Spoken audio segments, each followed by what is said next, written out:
প্রিয় শিক্ষার্থী, আসসালামু আলাইকুম। তোমাদের জন্য আরো একটি ভিডিও সেশন নিয়ে আসলাম, যা 3G অর্থাৎ সেকেন্ড পার্টের চতুর্থ অধ্যায়ের 3G অঙ্কটি, কেতাবউদ্দিন স্যারের বই। এই অঙ্কটি খুবই গুরুত্বপূর্ণ, অ্যাডমিশন পরীক্ষা এবং সৃজনশীলে দিতে পারে। আচ্ছা, প্রথমে এই প্রশ্নটি দেওয়া আছে, সমীকরণের একটি মূল অপরটির দ্বিগুণ হলে দেখাও যে আমাদের আগের অঙ্কগুলো যেভাবে করেছি ঠিক সেভাবেই অঙ্কটি করতে হবে। তোমরা নিজেরা করবে, তারপর আমার অ্যান্সারের সঙ্গে অ্যান্সার মিলাবে। সবগুলো অঙ্ক হুবহু করবে না, তাহলে নিজে শিখতে পারলে কিনা তা বুঝতে পারবে না। তাহলে এক নং সমীকরণের মূলদ্বয় একটি অপরটির দ্বিগুণ, একটা m ধরি, m অপরটির 2m হলে m লিখতে আমার খুব ভালো লাগে, এই জন্য আমি m ধরতেছি, যেহেতু এখানে m নেই।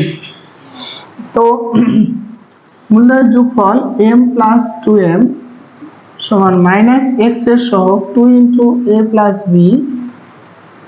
b ভাগ 2b, 2 কাটা, তাহলে 3m সমান মাইনাস a প্লাস b ভাগ b, বা m সমান মাইনাস a প্লাস b ভাগ 3b। এখন আমাদের যে কাজটা করতে হবে তা হচ্ছে গুণফল বের করতে হবে। প্রথমে যোগফল, উত্তরগুলোর যোগফল। দ্বিঘাত সমীকরণের নিয়মে হচ্ছে মূলগুলোর যোগফল হলো x এর সহগ ভাগ x স্কয়ারের সহগ, আর মূলগুলোর গুণফল হলো ধ্রুবপদ ভাগ x স্কয়ারের সহগ। আমার কথা খুব ভালো করে মনোযোগ দিয়ে একটা অঙ্ক বোঝার চেষ্টা করো, তাহলে সবগুলো বুঝবে। এগুলো একই রকম অঙ্ক। এক নং সমীকরণের মূলদ্বয়ের যোগফল হলো x এর সহগ ভাগ x স্কয়ারের সহগ, সামনে মাইনাস দিতে হবে, গুণফল হবে ধ্রুবপদ ভাগ x স্কয়ারের সহগ। তাহলে মূলদ্বয়ের গুণফল, অর্থাৎ মূলদ্বয়ের গুণফল আমি লিখবো না, m ইন্টু 2m সমান ধ্রুবপদ হচ্ছে 3a মাইনাস 2b ভাগ x স্কয়ারের সহগ হলো শুধু 2b, তাহলে 2m square minus 3a minus 2b ভাগ হলো 2b। এখানে 2m স্কয়ার, m এর মান কি, এটা স্কয়ার করলে মাইনাসটা প্লাস হয়ে যাবে, a plus b whole square হবে ভাগ হচ্ছে হলো 3b হবে, তো স্কয়ার করলে 9b স্কয়ার হবে। যেহেতু তোমরা ইন্টারমিডিয়েটে পড়ো, একটু তো প্রতিস্থাপন যোগ্য বুঝতেছো, তো মাইনাসটা প্লাস হয়ে যাবে স্কয়ার করলে, আর a plus b whole square হয়ে যাবে, আর 3 এর উপর স্কয়ার করলে 9 হবে, আর b এর উপর স্কয়ার করলে b স্কয়ার হবে। এখন শুধু জাস্ট ক্যালকুলেশন করব, তাহলেই আমাদের অঙ্কটি সমাধান চলে আসবে।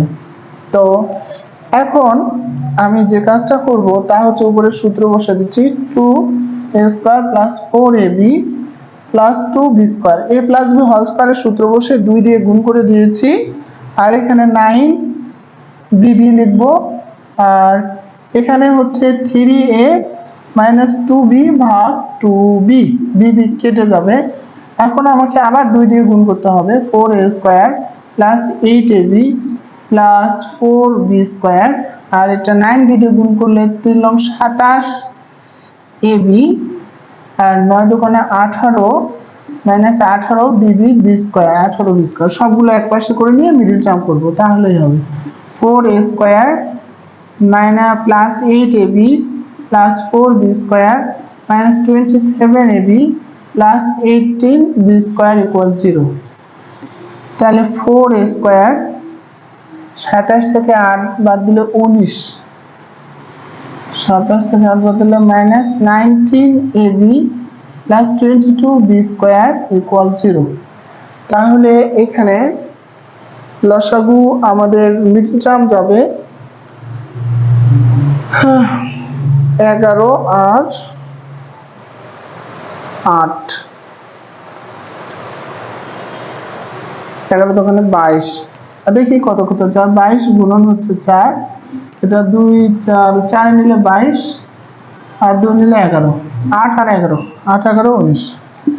তাহলে 4a square minus 11ab minus 8ab plus 22b square equal হলো 0, বা এখান থেকে আমাদের কমন যাচ্ছে শুধু a, তাহলে 4a মাইনাস 11b, আর এখান থেকে কমন যাবে 2b, তাহলে 4a মাইনাস 11b হবে ইকুয়াল 0।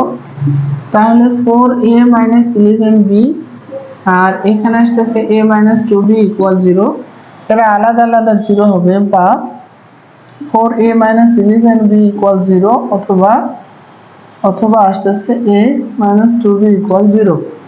তাহলে আসতেছে 4a সমান 11b আর a সমান 2b। এই হলো অঙ্ক, খুবই সহজ অঙ্ক। তো আমাদের যেহেতু সমীকরণের মূলগুলি একটি অপরটির দ্বিগুণ, তাই একটা m হলে আর একটা 2m হবে। তারপর এখানে মানগুলো আমরা x এর সহগ ভাগ x স্কয়ারের সহগ বসে দিলাম, দেওয়ার পর যোগ করে m এর মান বের করে মূলদ্বয়ের গুণফলে আবার মানটা বসে দেব, দেওয়ার পর সরল করে বর্গ করে আড়াআড়ি গুণ করে দিয়েছি, দিয়ে মিডিল টার্ম করে শুধু মান বের করে দিয়েছি। আশা করি তোমরা বুঝছো, অঙ্কটা খুবই সহজ ছিল।